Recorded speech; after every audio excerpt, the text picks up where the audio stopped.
Hi viewers, welcome to filmy beat. నేను మీ అనుష.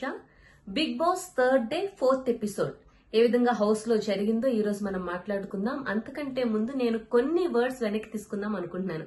ఏదైతే నిన్న రివ్యూలో నేను చెప్పాను కదా, సంజన గారు ఫస్ట్ వీక్ వెళ్లిపోయే క్యాండిడేట్ లాగా నాకు అనిపిస్తున్నారు అని చెప్పి, సో ఆ వర్డ్స్ మొత్తం కూడా నేను వెనక్కి తీసుకుంటున్నాను. సంజన గారు అయితే బిగ్ బాస్ హౌస్ లో తన బెర్త్ అయితే కన్ఫర్మ్ చేసేసుకున్నారు నిన్న ఒక్క ఎపిసోడ్ తో. ఆల్మోస్ట్ ఆవిడ ఒక 5 to 6 వీక్స్ అయితే కన్ఫర్మ్ గా స్టే చేయగలిగినంత కంటెంట్ నిన్న ఒక్కరోజే ఇచ్చేస్తారని చెప్పడంలో నేనైతే ఏ మాత్రం డౌట్ పట్టడం లేదు. ఎందుకంటే నిన్న సంజన గారి వల్లే హౌస్ లో అంతా అంటే హీట్ ఆర్గ్యుమెంట్స్ జరిగాయి. మనం చూసుకుంటే కంటెస్టెంట్స్ వైజ్ గానీ, హౌస్ లో ఉన్న సిచ్యువేషన్స్ వైజ్ గానీ చూసుకుంటే ఏమంత ఇంట్రెస్టింగ్ గా బిగ్ బాస్ సీజన్ 9 లేదు. ఏదో చేస్తాం, ఏదో చేయబోతున్నాం అని చెప్పి ఫుల్ హైప్ క్రియేట్ చేశారు. కంటెస్టెంట్స్ అయితే ఫుల్ సప్పగా ఉన్నారు. మనకు తెలుసు ఎవరు కూడా అంత కంటెంట్ ఇవ్వడానికి గానీ, లేదంటే ఏదో ఇంట్రెస్టింగ్ గా చేద్దామని కూడా వాళ్ళు ఇంట్రెస్ట్ కనిపించట్లేదు. అయితే ఈ వార్నర్స్ వర్సెస్ టెనెంట్స్ కాన్సెప్ట్ కాస్త వాళ్ళ మధ్య గొడవలను క్రియేట్ చేస్తున్నప్పటికీ కూడా వాళ్లకు వాళ్ళుగా ఓన్ గా ఏదైనా చేద్దాం అని కూడా వాళ్ళెవరూ అనుకోవట్లేదు. అంటే ఏదో తిన్నామా, పడుకున్నామా, తెల్లారిందా అన్నట్టుగానే 2 days అయితే జరిగింది. అయితే థర్డ్ డే మాత్రం సంజన గారు ఏదైతే మాట చెప్పారో అది నిలబెట్టుకున్నారు. మనం చూసుకుంటే సెకండ్ డే నైట్ ఆవిడ చెప్పారు, రేపటి నుంచి గేమ్ అంటే ఏంటో చూపిస్తా అని చెప్పి. ఏదైతే షాంపూ కండిషనర్ విషయంలో హౌస్ లో ఉన్న 14 మంది ఆమెను టార్గెట్ చేయడంతో నేనంటే ఏంటో చూపిస్తా బిగ్ బాస్, రేపటి నుంచి నేను గేమ్ స్టార్ట్ చేస్తాను అన్నప్పుడు నాకు అనిపించింది పర్సనల్ గా ఈమె స్టార్ట్ చేస్తుందిలే అని చెప్పి. బట్ రియల్లీ ఆమె నిన్న ప్లే చేసిన గేమ్ అయితే అద్భుత. ఎందుకంటే ఒక ఎగ్ గురించి మొత్తం హౌస్ లో ఉన్న 14 మందిని ఆమె పెట్టిన టెన్షన్, అక్కడ జరిగిన రచ్చ అనేది ఎంటైర్ ఎపిసోడ్ ఫుల్ నవ్వుకున్నాం అనమాట. అంటే అక్కడ వాళ్ళు ఇరిటేట్ అవుతుంటే సంజన అంత కూల్ గా ఉండడం ఆడియన్స్ కి ఫుల్ మజా వచ్చింది. నాకైతే వచ్చింది. మరి మీకు వచ్చిందో లేదో కామెంట్స్ ద్వారా నాకు తెలియజేయండి. సో మనం ఎపిసోడ్ స్టార్ట్ చేసేద్దాం. ఎపిసోడ్ స్టార్ట్ చేసే ముందు మనకి కొన్ని పాయింట్స్ ఉన్నాయి. ఆ పాయింట్స్ నేను చెప్తాను. ఆ పాయింట్స్ గురించి మనం డిస్కస్ చేద్దాం. ఫస్ట్ తనుజ నామినేషన్స్ గురించి మాట్లాడుకుందాం. తర్వాత భరణి వర్సెస్ ఏదైతే హరీష్ పడిందో దాని గురించి కూడా మనం మాట్లాడదాం. అలాగే రాము వర్సెస్ ప్రియా ఏదైతే నామినేషన్ ప్రక్రియ ఉందో దాని గురించి కూడా మనం మాట్లాడదాం. అండ్ సంజన గుడ్డు గోల ఖచ్చితంగా మనం మాట్లాడుకోవాలి. ఇలా కొన్ని ఇంపార్టెంట్ టాపిక్స్ ఉన్నాయి. అవన్నీ కూడా మనం ఈ రివ్యూలో కవర్ చేద్దాం. సో ఫస్ట్ తనుజ నామినేషన్స్ గురించి వస్తే, అందరూ కూడా తనుజాను టార్గెట్ చేసినట్టే నాకు అనిపించింది. ఓనర్స్ అందరూ కూడా, అంటే దమ్ము శ్రీజ గాని, లేదంటే డెమాన్ పవన్ గాని, హరీష్ గాని. ముఖ్యంగా హరీష్ కొన్ని మాటలు అనవసరంగా వదిలేశారు. బట్ వీళ్ళందరినీ కూడా ఆమె డిఫెండ్ చేసుకున్న తీరు చాలా చాలా బాగుంది. అండ్ రీతు కూడా వాళ్ళతో కలవడం నిజంగా హాస్యాస్పదం అనే చెప్పాలి. ఎందుకంటే అక్కడ రీతుకు తగిలిన దెబ్బకి తనుజాకి ఎటువంటి సంబంధం లేదు. It's a part of game. కానీ దాన్ని అర్థం చేసుకోకుండా అంత ఇమ్మెచ్యూర్డ్ గా రీతు మాట్లాడడం నాకైతే నచ్చలేదు. దెబ్బ తగిలినప్పటికీ, బ్లడ్ వచ్చినప్పటికీ కూడా సిచ్యువేషన్ ను అర్థం చేసుకునే మెచ్యూరిటీ అయితే ఖచ్చితంగా రీతుకి అవసరం. అలా కాకుండా తన మీద, అంటే తను దెబ్బ తగిలించుకునేది కాక అది ఎదుటి వాళ్ళ మీద వేసేసే ప్రయత్నం చేయడం అనేది నాకు నచ్చలేదు. ఆ విషయంలో తనుజాని చూస్తే చాలా బాధ అనిపించింది. బట్ తనుజ ఏడవడం అయితే నాకు నచ్చలేదు. ఎందుకంటే తను సూపర్ గా డిఫెండ్ చేసుకుంది కాబట్టి. మళ్ళీ ఏడ్చినప్పుడు తను వీక్ ఏమో అన్నట్టు అనిపించింది అనమాట. సో ఏడవకుండా ఇంకా సిచ్యువేషన్ ఇంకా బాగా డీల్ చేస్తుంటే బాగుండేది అనిపించింది. సో అది తనుజ ఇష్యూ. ఇక ఆ విషయంలో హరీష్ తన ఒరిజినల్ యాటిట్యూడ్ అయితే బయట పెట్టేస్తారు. ఇంకా హాస్యాస్పదం ఏంటంటే ఆయన ఒక మాట అన్నారు, ఆమె యాటిట్యూడ్ బాలేదని చెప్పి, ఆరోగెంట్ గా ఉందని చెప్పి. హరీష్ కంటే ఆరోగెంట్ గా నాకు తెలిసి హౌస్ లో ఎవరు కనిపించట్లేదు. సో అలాంటిది ఆయన వచ్చి ఈమెకి నీతులు చెప్తుంటే దెయ్యాలు వేదాలు వల్లించినట్టయితే నాకు అనిపించింది. మీకేమనిపించిందో కామెంట్ చేయండి. ఇక శ్రీజ పాయింట్స్ అన్ని బక్వాస్ పాయింట్స్ అయితే ఉన్నాయి. ఏదో చేద్దాం అనుకుని ఏదో చేసింది. అదైతే ఖచ్చితంగా బయట ఆడియన్స్ కి అయితే ఎక్కలేదని అనుకుంటున్నాను. సో నామినేషన్ ప్రక్రియలో ఇంకా ఏదైతే ప్రియా చేసిందో నిజంగా అది అన్ఫేర్ అనే చెప్పాలి. ప్రియా రాముని నామినేట్ చేయడం అనేది ఫుల్ గా అన్ఫేర్. ఎందుకంటే ముందు రోజు జరిగిన గొడవే అన్ఫేర్. ఏదో బ్రేక్ చేయకూడదు రూల్స్ అని చెప్పి ఉద్దేశంతో రాము అన్న చిన్న మాటను చిరిగి చాట్ అంతా చేసింది ప్రియా. అండ్ ఈ రోజు కూడా ఆ విషయం గురించి నామినేట్ చేయడం అనేది నిజంగా చాలా చాలా ప్రియాకి ఇది ఖచ్చితంగా మైనస్ అవుతుంది. సో అందుకనే రాము డిఫెండ్ చేసుకునే ప్రయత్నం కూడా చేయలేదు. అంటే ఆ విషయం గురించి ఇంకా ఏం మాట్లాడతాం, ఓకే చేసుకోండి అన్నాడు. బట్ రాము అలా చెప్పడం కూడా నాకు చాలా నచ్చింది. ఎందుకంటే ఒక ఆర్గ్యుమెంట్ పెట్టుకొని అనవసరంగా మాటలు వదిలేసుకునే బదులు కొన్ని విషయాలు మాట్లాడితేనే మంచిది, కొన్ని విషయాలు మాట్లాడకుండా సైలెంట్ గానే ఉంటే మంచిది. సో ఆ సమయస్ఫూర్తి రాము చూపించడం నిజంగా మంచిది. తనకి ఖచ్చితంగా బయట ప్లస్ అవుతుంది ఈ విషయంలో. ఇక ఆ విధంగా ప్రియా వర్సెస్ రాము దానిలో ఖచ్చితంగా ప్రియాదే తప్పు, ఎవరు ఒప్పుకున్నా ఒప్పుకోకపోయినా. ఇక భరణి గారు వచ్చి సంజన గారిని నామినేట్ చేయడానికి వచ్చినప్పుడు ఒక మాట అన్నారు, ఆమె ఫిజికల్లీ ఫిట్ కాదని. సో అది నిజంగా చాలా విచిత్రంగా అనిపించింది. ఆమె ఫిజికల్లీ ఫిట్టో కాదో ఒక బాడీని చూసి ఎలా చెప్తారు? ఇప్పుడు మనం చూసుకుంటే సుమన్ శెట్టి కూడా కొంచెం ఏజ్ అయిపోయి కొంచెం పొట్టతో ఉన్నారు. అయినప్పటికీ కూడా ఆయన నామినేషన్ లో ఫస్ట్ హ్యామర్ తీసుకున్నారు కదా. సో ఫిజికల్లీ ఫిట్టా కాదా అనేది చూసి పై రూపాన్ని చూసి చెప్పడం అనేది నాకు కొంచెం నచ్చలేదు. అండ్ భరణి గారు ఆ పాయింట్ చెప్పకుండా ఉంటే బాగుండేది అనిపించింది. ఇక మనం సంజన గుడ్డుగోల స్టార్ట్ చేసేద్దాం. సంజన నిజంగా చాలా చాలా చాలా తెలివిగా ఆడారు. అండ్ ఆమె చేసింది తప్పు అని చాలా మంది అంటున్నారు, కానీ నాకైతే తప్పు అనిపించలేదు. It's a part of game.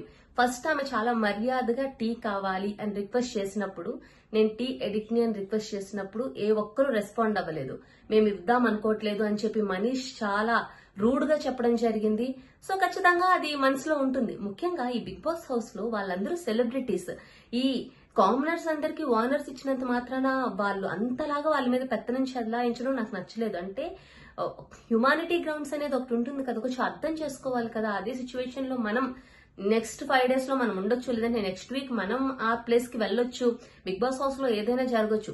And that to Bigg Boss team అసలు ఈ కామనర్స్ కి పెత్తనం ఇస్తే ఎలా చేస్తారు అనేది పరీక్షించడానికి, ఆ విషయం ఆడియన్స్ కి క్లారిటీ ఇవ్వడానికే ఇది ఒక స్ట్రాటజీ అనేది ప్లే చేస్తుంది. దీన్ని వదిలేసి వాళ్ళు పిచ్చి పిచ్చిగా ఏదో పెత్తనం చేసేద్దాం, వీళ్ళందరినీ అనగదొక్కేద్దాం అన్నట్టు బిహేవ్ చేసినట్టు అనిపించింది. టీ ఇవ్వకపోవడం అయితే నాకు నచ్చలేదు. సో ఆమె అది మనసులో పెట్టుకొని ఈ ఎగ్ కాన్సెప్ట్ ని తీసుకొని ఎగ్ ని తీసేయడం, ఆ విషయాన్ని సేఫ్ సైడ్ గా భరణికి తనూజాకి చెప్పడం జరిగింది. సో ఈ విషయంలో భరణి తనూజ అనేది మహానటుల్లాగా యాక్ట్ చేశారు.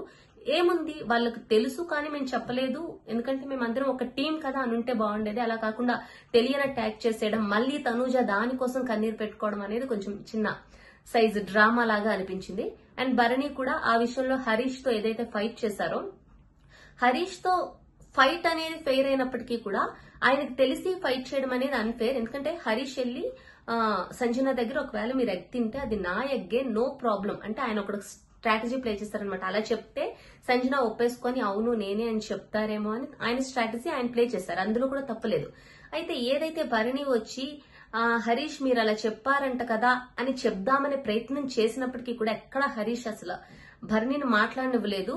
సో అక్కడ చాలా హీట్ ఆర్గ్యుమెంట్ జరిగింది. నువ్వెంత అంటే నువ్వెంత అనుకునే వరకు వచ్చింది.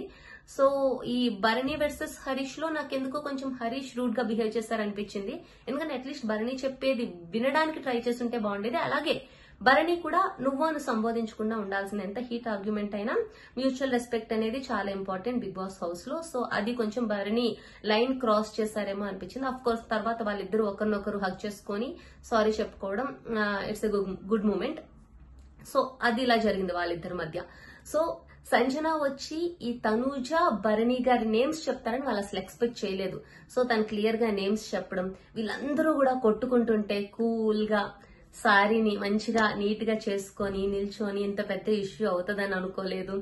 ఇలా తను కూల్ గా చెప్తుంటే, అంటే ఎదుటి వాళ్ళు ఇరిటేట్ అవుతున్నప్పుడు మనం కూల్ గా ఉంటే అది చూసే వాళ్ళకి ఒక రకమైన, అంటే దాన్ని రాక్షసానందం అనొచ్చు, ఏదైనా అనొచ్చు. బట్ నాకు తెలిసి ఆడియన్స్ కి నిన్నటి ఎపిసోడ్ అయితే ఫుల్ ఫీస్ట్ అని చెప్పాలి. అండ్ సంజన కూడా ఇది ఫుల్ ప్లస్ అవుద్ది అని మనం చెప్పొచ్చు. అండ్ ఇక్కడ మనం ముఖ్యంగా మాట్లాడుకోవాల్సింది ఈ మర్యాద, మనీష్ కి మర్యాద బాగా తగ్గిందని నాకు అనిపించింది. ఎందుకంటే రాము విషయంలో ఆయన రియాక్ట్ అవ్వడం అనేది నాకు అస్సలు నచ్చలేదు. ఎందుకంటే సంజన రాముకి నార్మల్ గా ఇలా ఎగ్ పోయిందంట, నేనే తిన్నాను అని చెప్పినప్పటికీ కన్ఫర్మ్ గా నేనే తిన్నానని చెప్పలేదు. తను ఎవ్వరికి చెప్పలేదు, నేనే తిన్నాను అని చెప్పట్లేదు. బట్ కావాలని చేయలేదు, కావాల్సుకొని చేయలేదు, ఇలా చెప్పడంతో అసలు ఇవి నిజంగా తిన్నారా లేదా, లేదంటే కన్ఫ్యూజ్ చేస్తున్నారా, లేదంటే ఇది ఒక గేమ్ లాగా ప్లే చేస్తున్నారా, అది అర్థం కాక రాము నాకు తెలీదు, క్లారిటీ లేదు, క్లారిటీ లేకుండా నేను ఎలా చెప్తాను అన్నందుకు మనీష్ రాము విషయంలో అంత రూడ్ గా బిహేవ్ చేయడం. ముఖ్యంగా రాముని చాలా మంది టార్గెట్ చేస్తున్నారు. ఒకవైపు ప్రియా గాని, ఇటు మనీష్ గాని. అయితే మనీష్ మరీ హీనంగా, అంటే ఒక మనిషితో మాట్లాడినట్టు కూడా మాట్లాడలేదు. అంటే దుబ్బై నువ్వు అసలు ఇక్కడ నాతో మాట్లాడుకో అన్నట్టు మాట్లాడాడు. అది నాకు ఎందుకో కరెక్ట్ అనిపించలేదు. అలా మాట్లాడకుండా అంటే కోపంతో ఉండొచ్చు, కానీ ఒక మనిషిని హీనంగా చూడడం వేరు కదా. వాళ్ళందరితో పాటు తను ఉన్నాడు అండ్ సెలబ్రిటీ కేటగిరీలో వచ్చారు. అండ్ ఆయన ఇన్ హౌస్ లోకి వచ్చినప్పటి నుంచి వాళ్ళందరి బట్టలు ఉతుకుతూ ఎండలోనే ఉంటున్నాడు. సో అవన్నీ ఆయన కన్సిడర్ చేయకుండా తన్ని అంత హీనంగా, ఎంతో మంది చూస్తారు కదా ఈ షోని. సో అలా మాట్లాడడం అనేది మనీష్ అస్సలు కరెక్ట్ కాదు. మనీష్ రూడ్ బిహేవియర్ అయితే జనానికి బాగా తెలిసింది. ఈ మర్యాద అనేది ఇంటి పేరులో ఉంది కానీ ఆయన ఒంట్లో లేదు అనేది క్లియర్ గా అర్థమైంది. ఆయన ఏదైతే రాముతో బిహేవ్ చేసిన తీరు, and he's not at all grounded గా అస్సలు లేడు. చాలా పొగరుగా. నాకు అర్థం కావట్లేదు. నాకు హౌస్ హార్మనీ కావాలి అని తినేసి తొంగడానికి వచ్చాడు బిగ్ బాస్ హౌస్ కి. అసలు ఆయనకి ఎందుకు హార్మనీ ఎందుకు? బిగ్ బాస్ అంటేనే ఫైట్స్.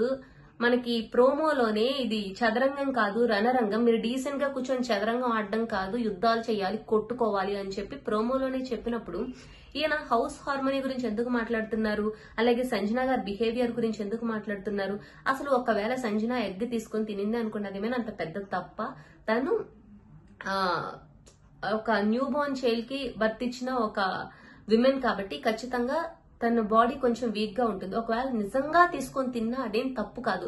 దాన్ని వాళ్ళంతా ఇష్యూ చేయాల్సిన అవసరం లేదంటే వాళ్ళ దగ్గరికి వెళ్ళి అవును నేనే తిన్నాను నన్ను క్షమించండి అని చెప్పి వాళ్ళు అనాలని కోరుకుంటున్నారు ఈ కామనర్స్ అంతా.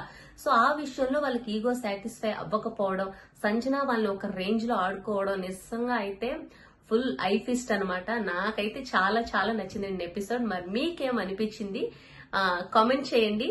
బట్ ఓవరాల్ గా థర్డ్ అయితే దుమ్ము దులిపేశారు సంజన గారు. నేను చెప్పినట్టు బిగ్ బాస్ హౌస్ లో ఒక 5 to 6 weeks, ఇంకా అంతకంటే ఎక్కువ వెళ్ళినా కూడా ఆశ్చర్యపోవాల్సిన అవసరం లేదు. ఇలాంటి గేమ్ ప్లే చేస్తే ఎమోషనల్ అవ్వకుండా, అంటే ఏదైతే నా పరివారం గురించి మాట్లాడకండి ఆ విషయంలో అప్పుడు కాస్త ఎమోషనల్ అవుతున్నారు, అలా ఎమోషనల్ అవ్వకుండా ఇదే గేమ్ ప్లే చేసి ఇదే స్ట్రాటజీస్ అప్లై చేస్తే మాత్రం ఆమె టాప్ 5 లోకి వెళ్ళినా కూడా మనం ఆశ్చర్యపోవాల్సిన అవసరం లేదు. వాట్ ఎవర్, నిన్న ఎపిసోడ్ అయితే అద్భుతంగా ఉంది. మొత్తానికి ఈ 9th సీజన్ లో ఓకే ఆట మొదలైంది అని అనిపించిన మూమెంట్ అనమాట. మరి మీకేమనిపించిందో కామెంట్ చేయండి. మళ్ళీ రేపు కలుద్దాం.